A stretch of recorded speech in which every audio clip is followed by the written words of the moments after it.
Bismillah. Assalamualaikum warahmatullahi ta'ala wabarakatuh. Alhamdulillahi rabbil alamin. Wassalatu wassalamu ala asyrafil anbiya wal mursalin Sayyidina wa maulana Muhammad wa ala alihi wa sahbihi ajma'in, amma ba'd. Dewan Juri yang saya hormati dan para jamaah kaum muslimin yang saya hormati, tausiah pada hari ini saya akan menyampaikan keteladanan Rasulullah SAW dalam menyampaikan tauhid kepada Allah Subhanahu wa Ta'ala, atau dengan kata lain keteladanan Rasulullah SAW dalam pentauhidan Allah Subhanahu wa Ta'ala. Dewan Juri yang saya hormati, jamaah kaum muslimin yang dirahmati Allah Subhanahu wa Ta'ala, Rasulullah Shallallahu Alaihi Wasallam orang yang mulia, orang yang berakhlak tinggi. Disebutkan oleh Allah Subhanahu wa Ta'ala dalam Al-Quran surah Al-Qalam ayat 4. A'udzubillahi minasyaitonir rajim. Wa innaka la'ala khuluqin azim.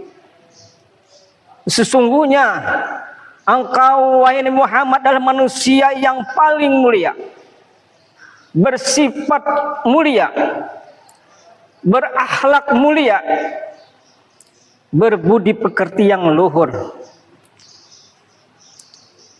Dewan Juri yang saya hormati dan para jamaah kaum muslimin yang dirahmati Allah Subhanahu wa Ta'ala, Rasulullah SAW menjelang kerasulan beliau lebih dahulu bertahanus, berkhalwat, bersepi diri di sebuah gua bernama Gua Hira. Beliau merenung diri dan alam semesta ciptaan Allah Subhanahu wa Ta'ala, karena Allah tunjukkan kekuasaan dan kebesarannya pada diri ini, pada mata yang kita dapat memandang dan melihat, pada telinga yang kita dapat mendengar, pada turun naik nafas kita, pada setiap detak jantung kita, pada setiap gerak perbuatan kita. Allah tunjukkan kekuasaan dan kebesarannya. Dan Allah tunjukkan kekuasaan kebesarannya pada penciptaan semesta ini, pada bumi yang terhampar, gunung yang terpancang, samudra yang luas, langit yang terbina, bintang-bintang yang gemerlapan di atas surya. Kekuasaan kebesaran Allah tunjukkan pada semesta ini. Setelah berhari dan berminggu-minggu dan seterusnya, Rasulullah bertahanus, merenung diri dan alam semesta, alam afal Allah, ciptaan Allah, perbuatan Allah Subhanahu wa Ta'ala. Kemudian Rasulullah SAW berjuang mengikis perbuatan kafir Quraisy yang menyembah patung, berhala, matahari dan lain sebagainya, mengarahkan umat untuk menyembah Allah yang esa. Ilahukum ilahu wahid. Tuhan kamu adalah Tuhan yang esa. 11 tahun 9 bulan Rasulullah SAW menyampaikan tauhid, menyampaikan syahadatain ma'rifatullah, pengenalan kepada Allah, demi memantapkan iman dan akidahnya. Kemudian pada malam 27 Rajab setahun 5 bulan sebelum hijrah Rasul ke Madinah, diwajibkan perintah sholat.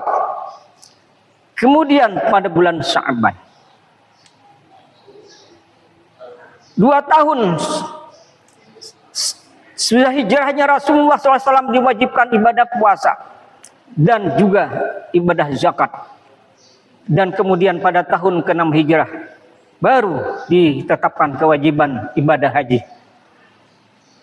Dewan Juri yang saya hormati dan para jamaah kaum muslimin yang dirahmati Allah Subhanahu wa Ta'ala, kenapa 11 tahun 9 bulan lama Rasul menyampaikan syahadatain ma'rifatullah?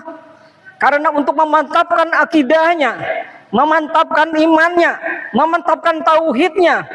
Dengan mantap tauhidnya, mantap syahadatainnya, mantap imannya, maka akan mantap pula lah seluruh ibadah-ibadah yang dilaksanakan seperti sholat, puasa, zakat, dan haji. Juan Yuri yang saya hormati, para jamaah yang dirahmati Allah Subhanahu wa ta'ala. Maka dengan syahadatain tersebut akan lahirlah akhlakul karimah, akhlak yang baik, akhlak terhadap Allah. Jika mengerjakan sholatnya akan zikrullah, akan ingat kepada Allah, dan baik terhadap sesama. Kenapa? Karena benar imannya, benar tauhidnya. Kemudian Rasulullah SAW menyampaikan ibadah-ibadah yang lainnya untuk diikuti setelah sunnah-sunnahnya.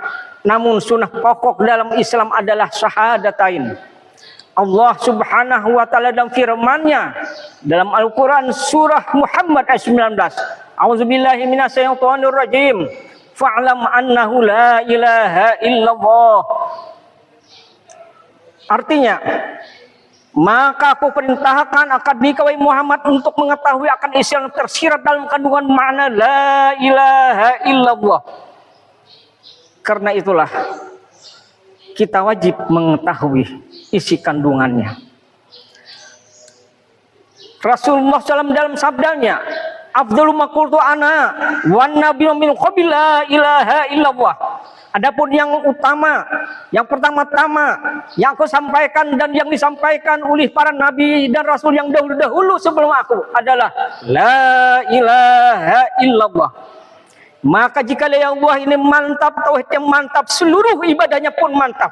Jika syahadatannya mantap, ibadah apa saja semuanya mantap. Akhlaknya akan jadi baik, semuanya jadi baik. Inilah yang perlu kita mantapkan. Dan ini pula lah yang sudah mulai dilupakan orang. Orang mau mengerjakan haji mereka lebih dahulu mengetahui daripada rukun dan syarat haji. Begitu pula ibadah salat dan lain-lainnya. Tetapi rukun Islam pertama ada suatu pokok di atas segala pokok. Wajib di atas segala wajib. Fardu di atas segala yang fardu. Namun kenapa sunnah pokok ini yang sudah mulai dilupakan oleh orang? Inilah yang perlu kita mantapkan.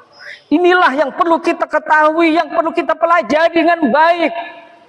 Kita wajib menuntut ilmu, mendatangi majelis ta'lim, mendatangi tuan-tuan untuk belajar. Agar kita mempunyai iman yang benar, akidah yang benar, tauhid yang benar. Maka hal ini kita perlu istiqamahkan. Istiqamah dalam syariat, istiqamah dalam hakikat, istiqamah dalam ma'rifat, istiqamah dalam tarekat. Istiqamah ibarat batu karang yang tertancap di samudera yang luas, tak bergisir oleh dentuman ombak gelombang, tak mencair oleh panas, tak membeku oleh hujan, tak bergerak oleh tumpahan badai. Al istiqamatu khairum min alfi karamah. Jiwa yang istiqamah ada lebih baik daripada 1000 karamat. Inilah tausiah saya sampaikan. Semoga ada manfaatnya. Wabillahi taufiq wal hidayah. Wassalamualaikum warahmatullahi wabarakatuh.